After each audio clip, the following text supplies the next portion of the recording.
because I saw this on TikTok and I was actually interested. So this is the TikTok. This isn't the TikTok I saw. Sorry. Well, my wife wants me to watch this. Literally an hour worth of content through 17 TikTok videos. So I don't know how far we're going to that. This video I saw, and it says no sleepovers explained by a child and adolescent psychiatrist. And I'm really curious as to why you wouldn't want your kid to have a sleepover, because I feel like that's a good thing for multiple reasons. Like, one, it's good for like developing friendships, is very positive for kids, but also it teaches your kid a little bit of independence. I can't imagine what the drawbacks would be. So we're gonna watch the first. This is the first. Shh, relax, brother. Okay, I'm trying to. This is the first part, and then we'll watch like the second part.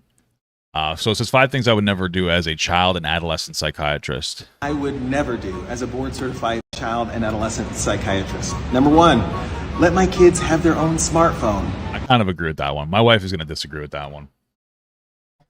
I don't know how I feel. I don't know how I feel about that smartphone thing. I feel like social media is so toxic. Like, I want my kid to have a flip phone so they can interact with me. But like, dude, social media is so toxic for kids. I feel like it's crazy. Yeah, my wife mentioned this, like the Try Guys and Ned cheating on his wife. If you want to, like, can you reference me to something or send me something? Go to the Discord if you can, or DM me on like Instagram or something with like some information I could look at. Not today. Not in my house. Number 2. You're not going to give us like a reason why? You're just going to tell us that you won't do it? A television in my child's room. That's a good idea. That's good too. You know, this is for multiple reasons. The biggest reason for me is like, wherever you have like a thing is what you associate that thing with. I know that sounds ridiculous, but like, so if you have a TV in your bedroom, you associate your bedroom with watching TV. If you just have a bedroom with nothing else in it, when I'm in my bed, my body knows that it's time to go to sleep. It's the same thing with like homework and stuff. Like it's hard for me to do when I used to do homework on like my computer that I play video games on, because like that's my video games time, you know? Discord link's in the description of this, my brother. Number 3, talk negatively about my spouse and True. my kids. Never do that, even if you're divorced. Don't do that even if you're divorced. That's an incredibly toxic thing to do. And your kid's going to resent you for the one, like when they get older.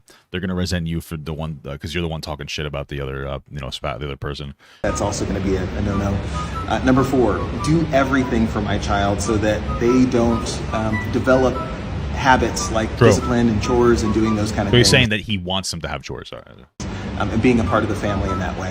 And then number 5, I would never, ever, ever, ever let them do a sleepover. Why? So what do you think? Let me know your thoughts in the comments. All right, I don't understand the sleepover one, so let's just go right to it.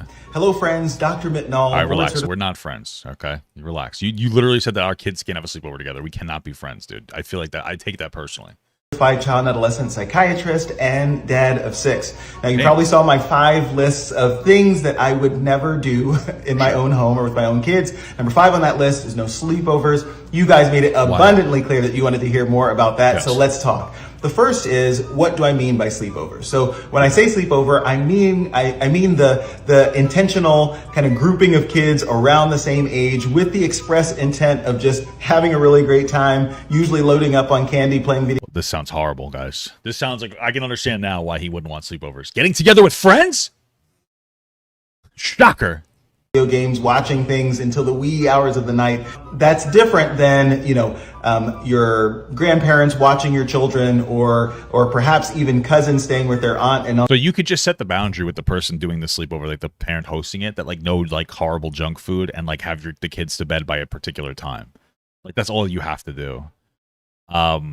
It doesn't have to be like this intense thing. Like it doesn't have to be so intense. Yeah, if my kid stays over there, I just don't want them to have a lot of junk food, and I like them to be asleep by like 9 o'clock. Oh, well, we're gonna let our kids stay up all night and eat like shit. Okay, well, I'm not gonna have my kid go over there. That's perfectly fine. That's setting a boundary. But like, why is it an issue to have like the sleepover with their friends? Like, who cares? And uncle, where they will likely have the same, nighttime, daytime routine as you have established in your own home. So for those who mind, this just sounds like kind of, I'm not sure being a little lazy. Like, set boundaries with your kids' friends' parents about the way that you want to enact a sleepover, and if they don't adhere to that, that's perfectly reasonable. You just don't bring your kid over at that point.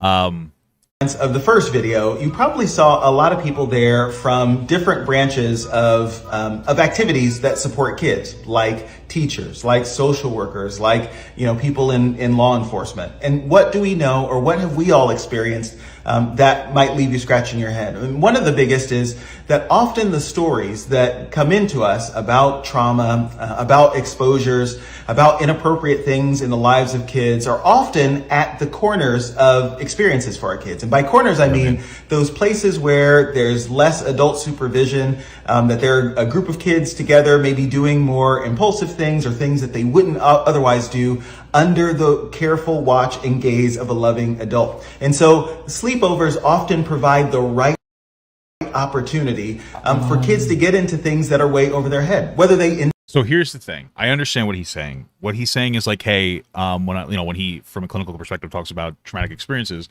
some of them can come from these type of situations where there's like just inherently less supervision that's going to happen. The more kids you have, like the more kids that are at a sleepover, there's a lot of different people interacting with each other with different boundaries set. They're still young. They don't understand how to like accurately respect boundaries. Bad things could potentially happen. The problem I have with that is that like you get to a conversation about how much protection is too much protection with your kids, right? I know that sounds weird, but there are times where you kind of have to let your kid live a little bit and experience some things, even if they're not positive. I would argue that the overwhelming majority of experiences at sleepovers aren't traumatic experiences. There might be some negative ones, but a negative experience isn't necessarily a bad experience. Like a negative experience can teach you how to interact better in life when you come across that negative experience again in like a more profound way. It's not a bad experience. Like when for instance, I'm an Eagle Scout. I used to go camping all the time. What's up, Tixter? How you doing, brother? I used to go camping all the time. Once a month. I went on a week-long camp when I was like a kid. I was like 12. And I was so upset. I was crying because I missed my mommy. Right? After that experience, though, I learned to not miss my mommy so much. So that negative experience was actually like a positive experience overall because it taught me as a kid to be less dependent on like my mom. Right? That's something that a lot of kids have to go through in some capacity. And so I feel like I understand what he's coming from. Like I think he's being a little overprotective, and I want to be explicitly clear because when people say, it doesn't mean he's being like a bad person. I hate when people like go super exaggeratory and like, see, he's a bad dad because shut the fuck up. I think it's just a little overprotective, and you have to let your kids live a little bit while also maintaining boundaries. Like I said, like yeah, if I didn't want my kid eating fucking garbage, I would just say, hey, I don't want my kid eating garbage. And, like, I need you to make sure my kid doesn't eat garbage if they're going to stay over your house. And if the parents go like, hey, I can't do that, which is understandable because it can be difficult to monitor all this, I'd be like, okay, I'm just not going to let my kid go over there. It's a little bit different. Intend to or not. And so if my intention is for my child to have wonderful and close relationships with their kids, with their peers, and for me to have a close relationship with my child, I'm going to make sure that they do that in a situation and time that is most likely to be profitable for them and less likely to leave them scarred with trauma from which they might need to heal for the rest of their lives. I would argue, honestly, one thing is like if you shelter your kid too much when they're younger, as they get older, they're not going to know how to interact with the world. And like that experience of like not understanding other people's boundaries or what people like other interactions could be more negatively impactful in the long run. Because I can make this same argument with like not letting my kid go out and play outside because they might get hit by a car. You know what I mean? And like it could happen. But at the end of the day, like not letting your kids go outside can be profoundly negative for like their mental and physical health. So like I kind of disagree with parts of that, obviously. Ian_Willow7 super chatted $4.99. Thank you, sir. Working right now, so I'll probably lose service while you're streaming, but wanted to show my support for the YouTube Switch.